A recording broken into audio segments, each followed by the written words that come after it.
Good morning. There's a kind of a special presentation today, which you won't get anywhere else, ever anywhere in the world, probably, but fun. I'll pass these out to you. This is German and this is English. They aren't quite the same. They're different editions, but they are publications by a Lutheran convent in Germany, and they're sort of pictures of, it's not just a convent, but many Lutheran convents, and in some senses it's a recipe book, because there's a whole bunch of recipes from different convents. This is English, this is German, so they aren't the same edition, but at least if you don't read German, you can read the English recipe. So I just pass them around, you can just enjoy them. And at some point, we'll also enjoy some snacks, cookies that are provided by the nuns at a Lutheran nunnery in Germany. They didn't bake them, my wife baked them, but it's their recipe. And so you'll be able to snack them along with our visiting some of the nuns on the screen.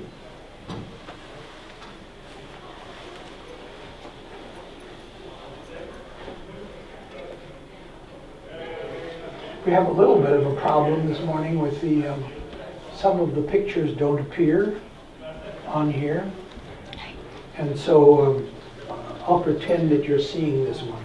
This is a lovely picture. It's a picture that's 1,000 years old.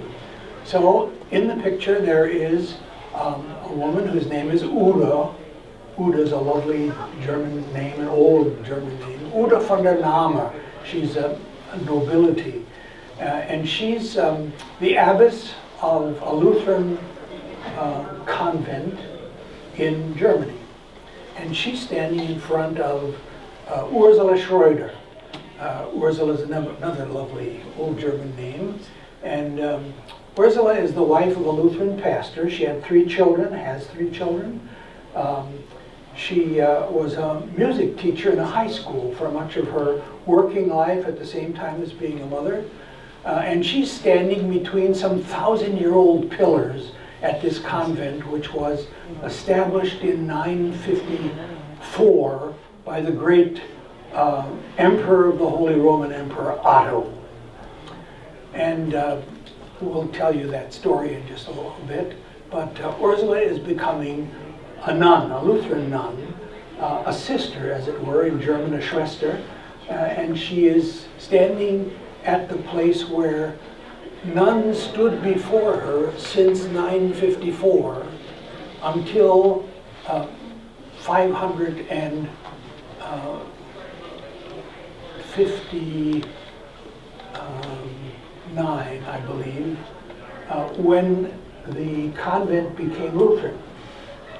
And for over 400 years, it's been a Lutheran convent to the present time. There are other examples of this, and we'll show you them, but that's just one in the picture that I can't show you.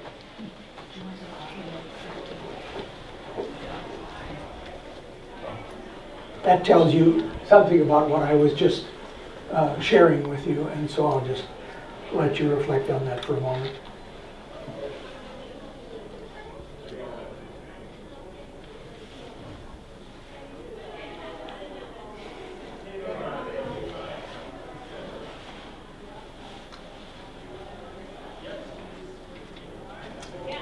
So, for who knows what reason, that's not showing us those pictures today.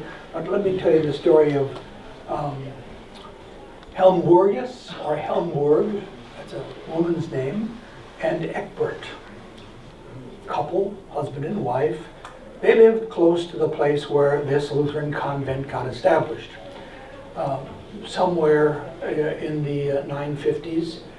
And Eckbert, the husband, worked for Otto, the emperor, as a soldier.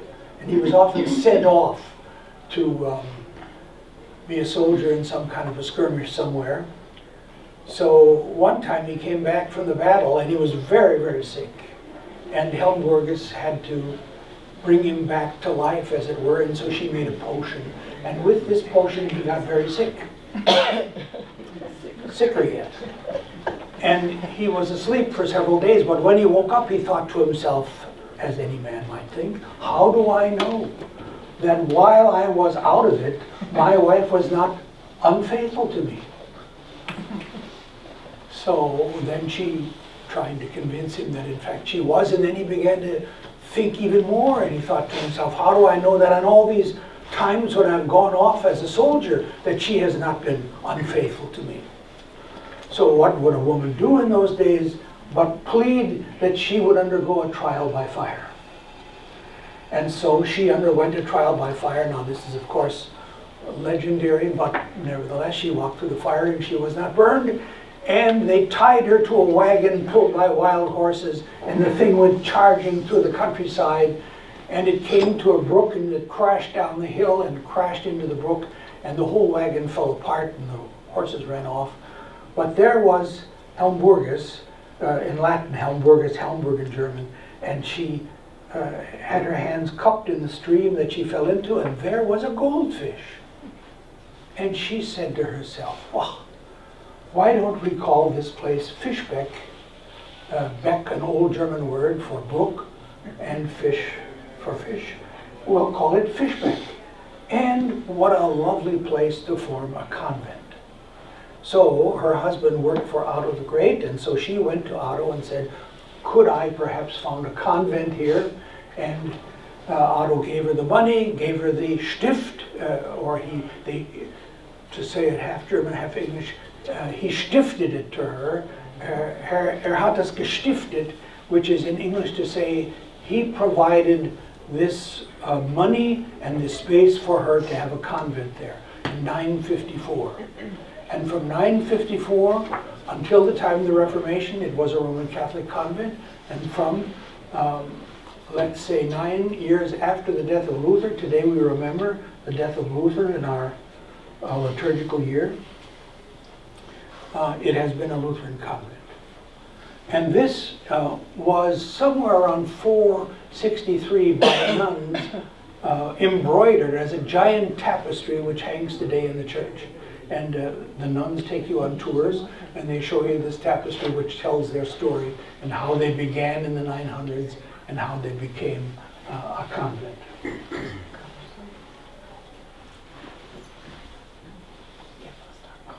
Today, this is the administration building of the convent. These are two characters. One is Ude von der Naam, or the abbess of the Lutheran convent, and one is me. And we're just chatting about the wonderful setting that they have there in what is St. John's Church today, and what is the halls of the convent where women come. So is it Catholic again? No, it is Lutheran. It has been Lutheran since the Reformation. There are Lutheran nuns. And this is exactly what this is about, right?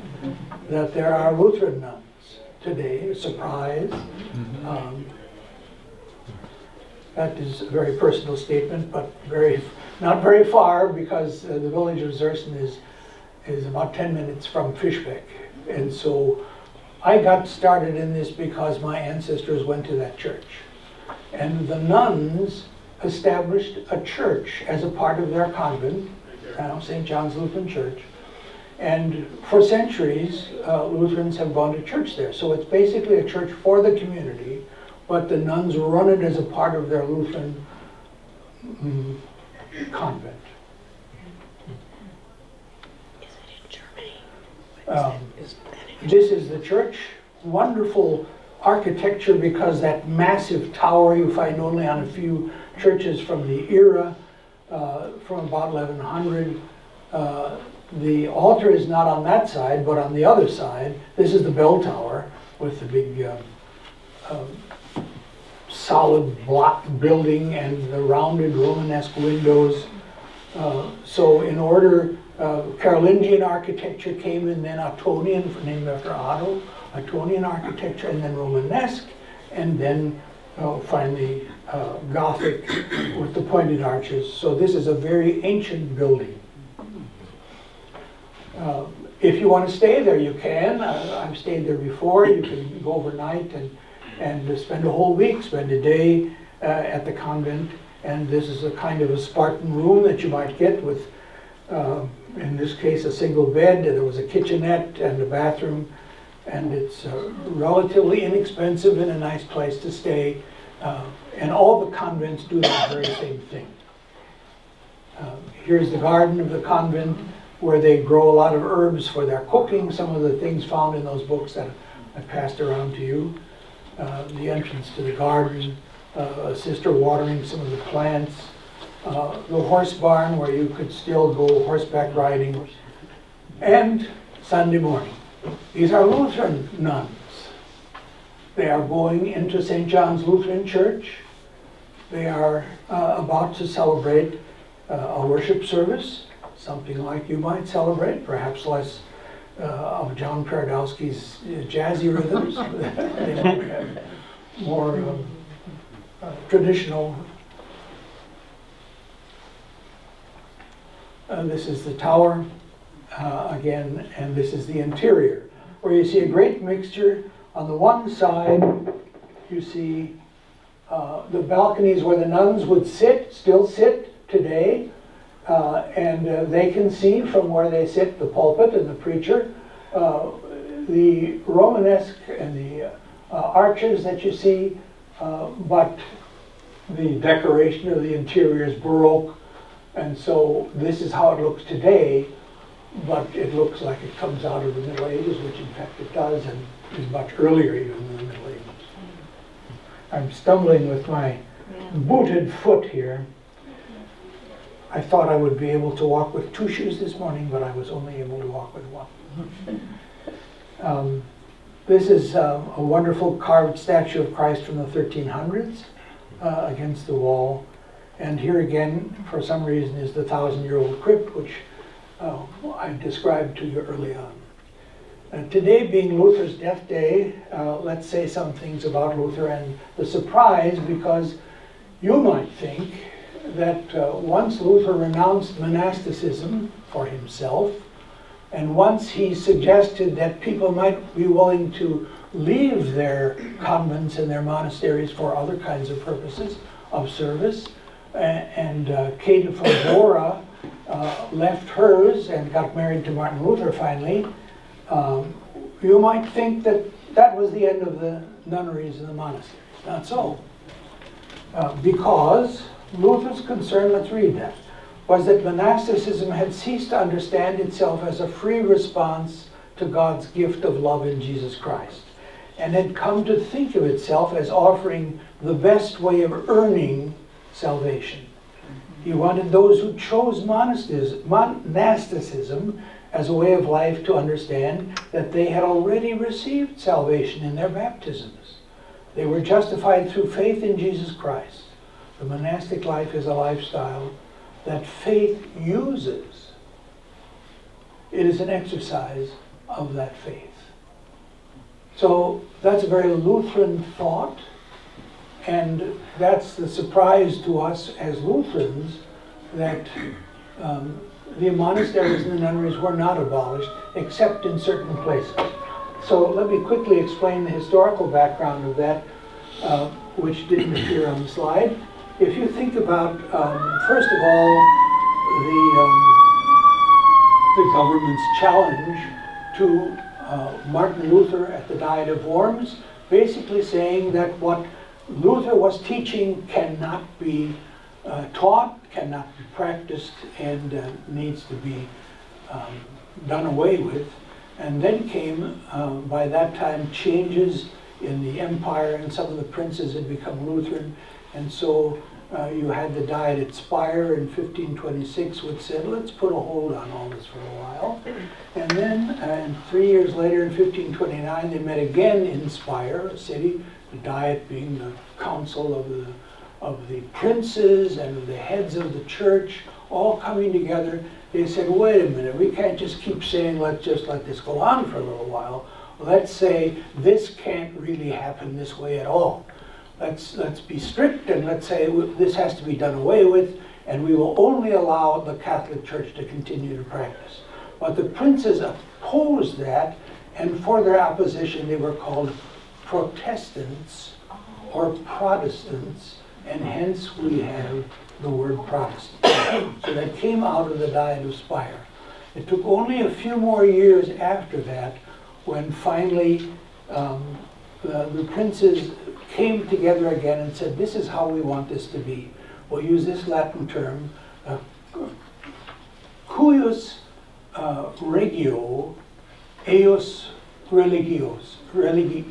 Cuius regio eius religio. That means who's ever the rule, that one the religion. So if you were a Roman Catholic prince, your people had to be Roman Catholic. And if you were a Lutheran prince, your people had to be Lutheran. And if they wanted to move to Roman Catholic territory or Lutheran territory, that was fine. But you could not practice your religion in the wrong territory. Now, by the time that 400 years later, by the time that the Weimar Constitution was written and freedom of religion was provided in Germany, that came to an end. But even when I studied there, some years back, you still had a situation where they were primarily either Evangelisch, Lutheran, or Roman Catholic, or Reformed. There was also an alternative. But there was not much talk about the Free Church. You had some Baptists, and you even had some Mormons, and you had some American religions that had come over there, like the Jehovah's Witnesses, the Zeugen Jehovah's, the Jehovah's Witnesses, and people like that. But they were not subsidized by the state. The only ones that received taxation money was the Lutherans, the Catholics, and the Reformed, and that's pretty much the way it still is. Luther's concern was that monasticism had ceased to understand itself as a free response to God's gift of love in Jesus Christ, and had come to think of itself as offering the best way of earning salvation. Get that? Earning salvation. He wanted those who chose monasticism as a way of life to understand that they had already received salvation in their baptisms. They were justified through faith in Jesus Christ. The monastic life is a lifestyle that faith uses. It is an exercise of that faith.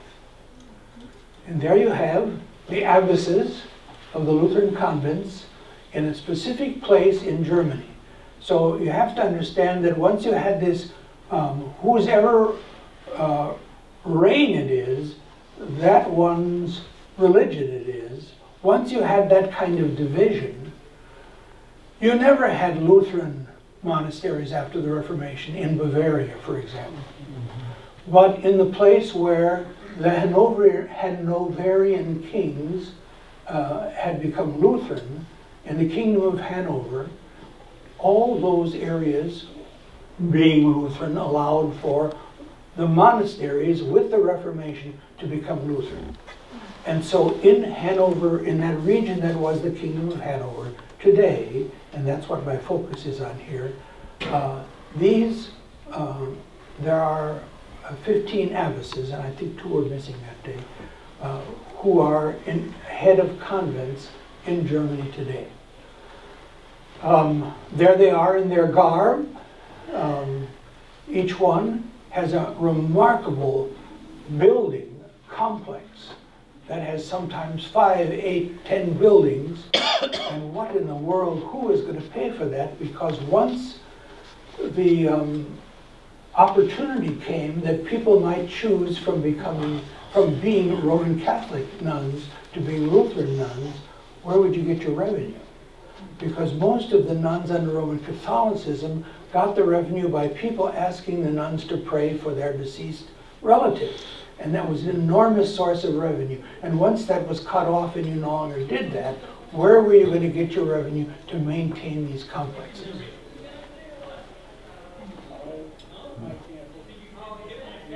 While we're doing that, let's pass these around. These are nuns' cookies. It's a recipe from the nuns of Fischbeck, They're very soft, so if you think, oh, that's very soft for a cookie, it's how it's supposed to be. And my wife says those are meringues, and my wife baked them, so the nuns didn't send them over.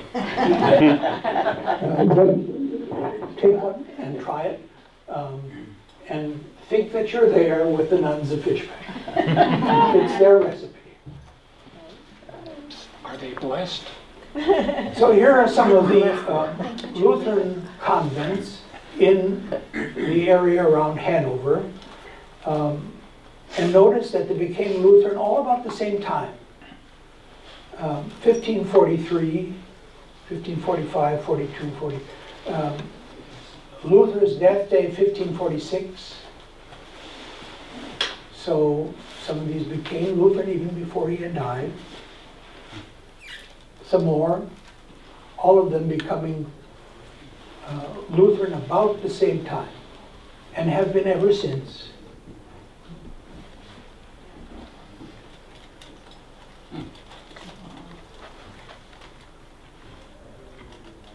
Ancient buildings, you can see on this one that the oldest one was founded in 860.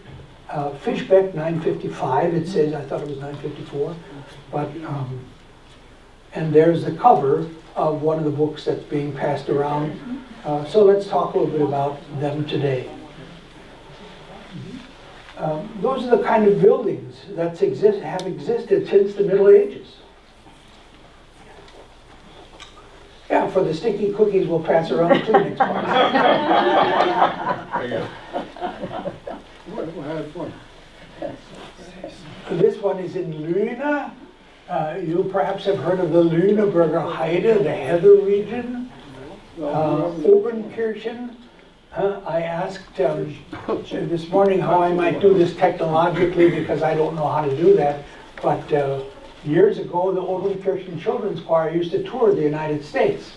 And I can recall hearing them sing in Chicago many years ago. So this is the town where this particular convent is.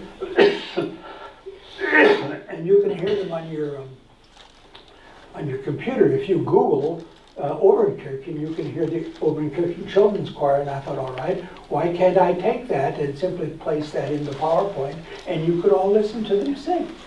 But I was not advanced enough to know how to do it. Wienerhaus, another one. Waltingrode. There's something weird happening, beautiful as it is.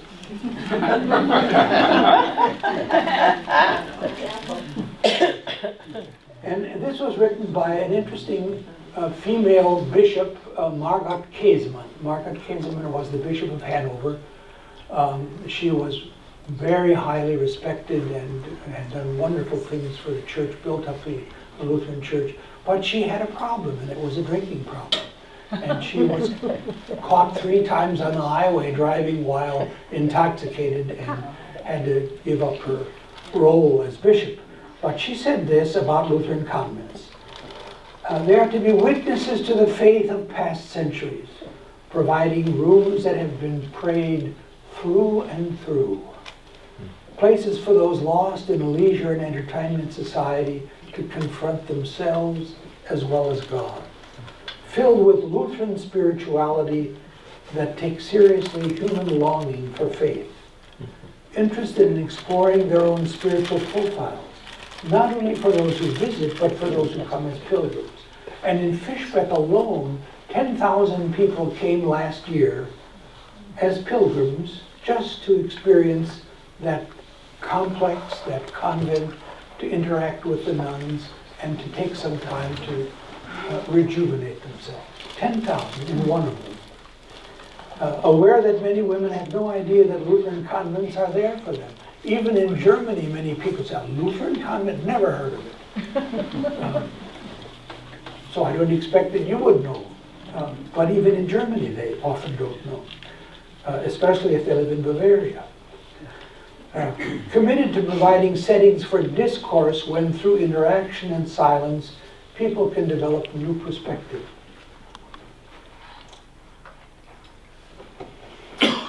They have a motto, all of them together, called Lutheran for good reason. They have a purpose.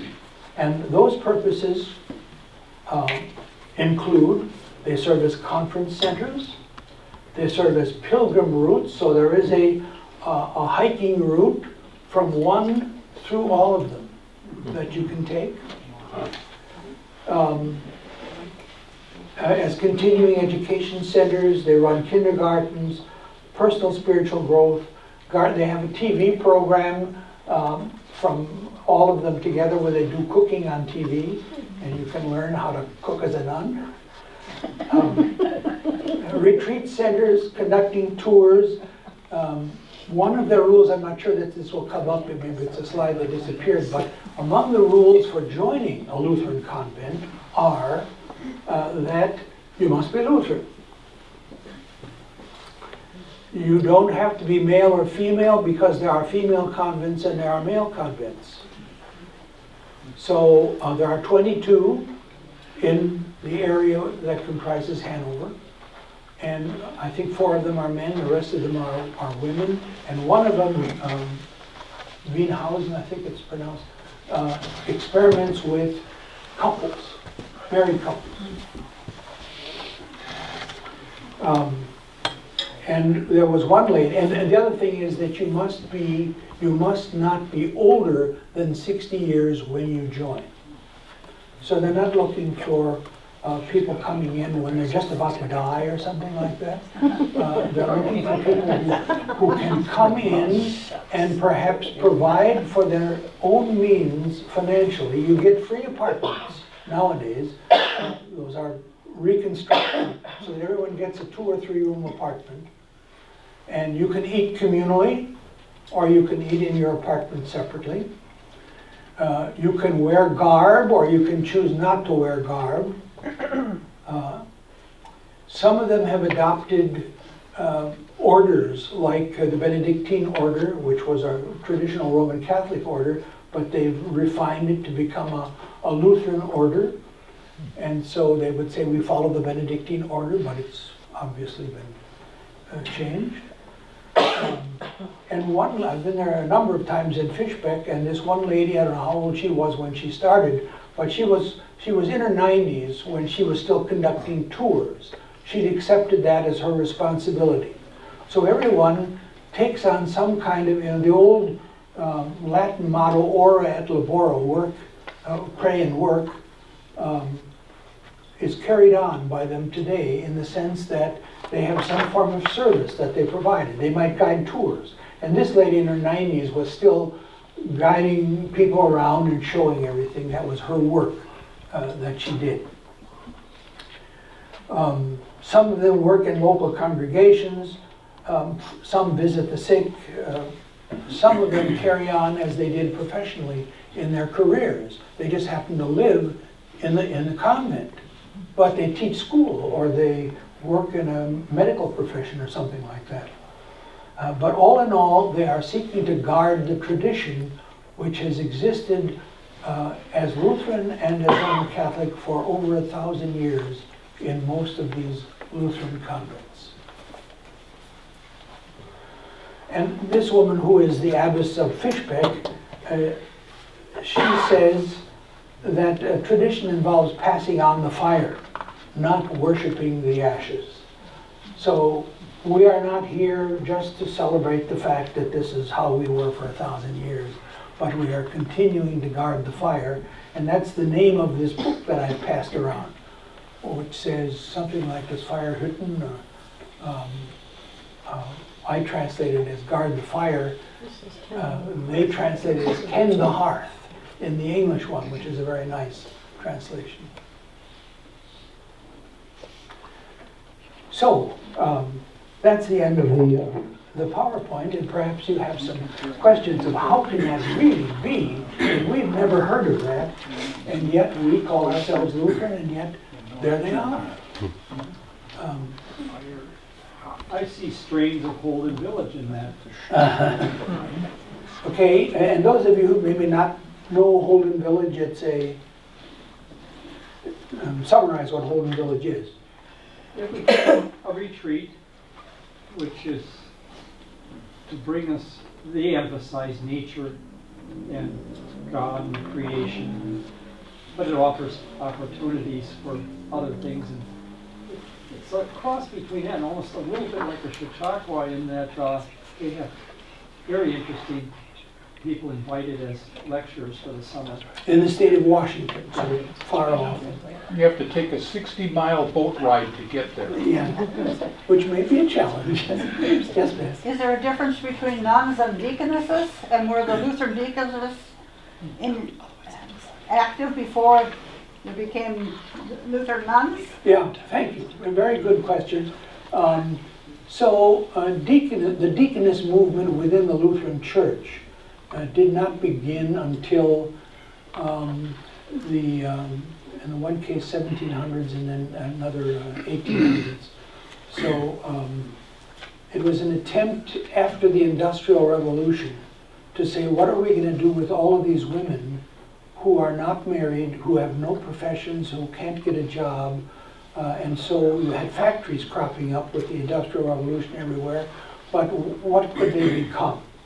And so these two men decided that they would do 100 years apart, come up with the concept of, early Christian concept of deaconess.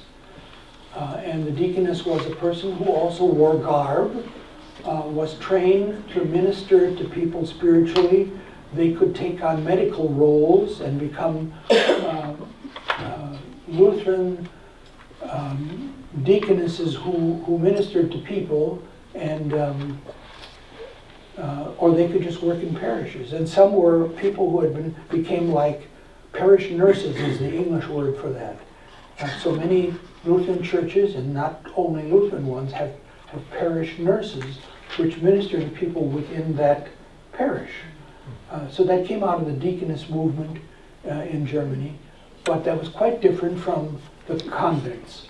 Convents were cloistered, and the deaconesses were never cloistered.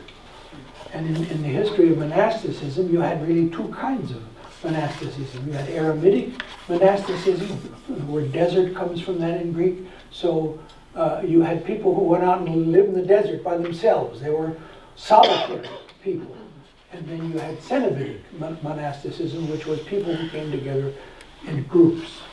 And the kind of monastic movements that you had in Luther's time, those were all cenobitic. They were in groups. Luther was a part of an Augustinian cloister or monastery. And the deaconesses typically were never, they were always part of a group. Here in Milwaukee, we had a group of deaconesses, Lutheran deaconesses who came there, founded a hospital, and finally died off. There's in Pomerania, well, what was Pomerania? Does any of this exist there? I realize it's part of Poland now, but I just wondered if any of that survived or what took place. I don't think any of it survives today. How long it survived, because you know Pomerania became Polish after the Second World War. Yeah. But there were surely monasteries there, and maybe they just all died off after it became Polish. I don't know. When were the Lutheran women ordained? Was it right after the Reformation? So always as a part of becoming involved in one of those convents, you were ordained. There was a trial period first. And then if you decided this was for you and you wanted to remain there, then you would become ordained, and that was a Lutheran rite. And that's the picture I couldn't show you of the abbess standing there with Mrs. Schroeder, and she becomes ordained, and she's surrounded by her pastor and her family, and all these people come together for that moment when she chooses to, after a trial period, enter the Lutheran convent. And then were they able to... and they couldn't leave if they choose to. Were they able then to lead worship? To Or lead? to Oh, lead they worship, never or led, did they have to they have a never led male? worship, no. Did they have to have a male pastor come in and lead worship? Well, in Lutheran Europe, there are female clergy, so there's no distinction like that anymore. That was my question. When were female Lutherans ordained to be clergy? I would say that was late, Like 50 years It was ago. about 40, 45 Yeah. Okay, years so ago. not immediately after the 20 Reformation? No. somewhere in the 20th century. Here. Yes, yes. So what's the answer to the question about how the Lutheran ones were sustained financially? How did they, Aha. do you There was know? also a slide which disappeared. Uh-huh. So there was a thing called the Hanover Klosterkammer. And that was a foundation that was established in Hanover region. I'm wobbling a little bit with my boot. They were set up to structure and financially support all of these nunneries, convents, monasteries. It is the largest foundation in Germany today. Millions and millions, maybe billions of dollars, I don't know the amount. They financially sustain these 22 nunneries because who's going to provide the upkeep, physical upkeep for them? There's no way that they can, with all of the things that they do in the community, they couldn't bring in that kind of money. So that kind of money is provided by the foundation that maintains the buildings. And that's a replacement for, if you say prayers for my aunt, I'll give you $50. So that's ancient, and it went way back, that stuff. The foundation was only established in the late 1800s. Oh, So before that, yeah. they struggled and they went through terrible kinds of periods. Like the 30 Years' War, they demolished all the buildings in the wars. So they rebuilt everything. Then came Nazism, and the Nazis said, the only people that you can allow to come in there are the mistresses of the Nazi officers, and you'll take care of them. They didn't have any choice. There were terrible times when they just made it. How full are these convents? I would say the total amount in the 22 convents is in the hundreds. Maybe 300-400, something like that. And some there are 20, some there are 40, and so forth. It's nothing like hundreds in each one. Are they waning or are they? Like the Roman Catholics, on the one hand they're waning. So Roman Catholic convents in Europe generally have dropped considerably. We used to live over here on Morgan, and right across from it was a Roman Catholic cemetery with all of these white stones lined up, and I often thought, there are our nuns. There are very few of them left to teach in the schools, so most of the teachers in the Roman Catholic schools are now Protestant. They are lay people, yeah. And so that's true in Europe as well. But in some senses, this is providing a new sort of a vision. There's one, in fact, which has done a remarkable job in developing itself into a kind of a spa, where people come for a variety of reasons. So there are physical reasons. They can undergo exercises and hot tubs and whatever, and massages and things like that. But they can also have spiritual meditation and reflections and speakers, and so it becomes a kind of a Lutheran spa. Interesting concept. We might want to invent something like that locally. I was going to mention, wasn't there in Elburn, Illinois, that group of nuns, Lutheran nuns? Yeah, they were deaconesses. Those were Lutheran deaconesses in west of St. Charles, Illinois, where we used to live. And they came from Germany, but they were deaconesses, not nuns. Mm. In the period between Second World War and the reunification of Germany, were there monasteries and convents in both East and West Germany, and how did they respectively fare? Yeah, I don't really know the statistics on how they fared, for example, in the East, where there was enormous pressure to disassociate from churches. I had a remarkable experience during that particular era. of going with a man who was a famous hymn writer in the church, Herbert Bropering. Some of his hymns are in our hymnal. Earth and All Stars, for example, is one of his great hymns.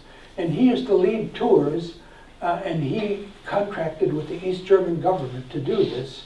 And he wanted to visit monasteries and nunneries, and that's where we stayed, in Eastern Germany.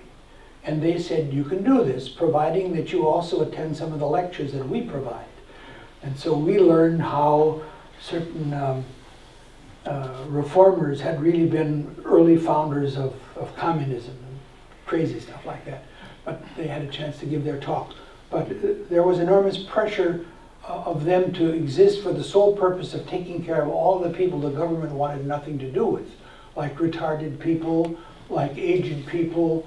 The government didn't have to worry about them because they got the church monastic movements to care for them. Thank you. Other thoughts?